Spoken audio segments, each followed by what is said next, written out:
Bismillahirrahmanirrahim and Assalamu alaikum. I am teacher Aisha and I welcome you all in your maths lesson.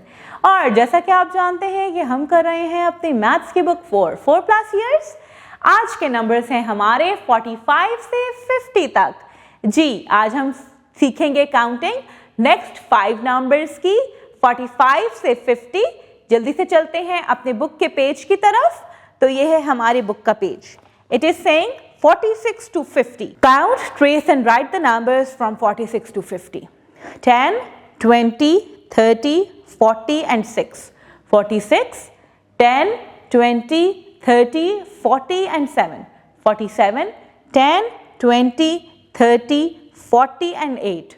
48, 10, 20, 30, 40 and 9. 49 and 10, 20, 30, 40 and 50. 5 tens will make 50. आपने इन numbers को trace करना है मेरे प्यारे बच्चों और इनको बार बार रिपीट करना है ताकि इनको अच्छे से याद रख सकें. There is a teacher's note. Guide and help the students to trace and write the numbers from 46 to 50. Engage them in a forward counting activity.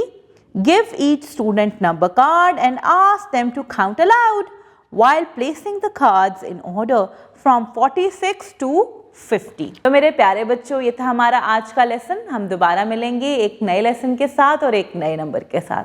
तब तक के लिए अपना ख्याल रखिएगा. अल्लाह हाफ़िज़.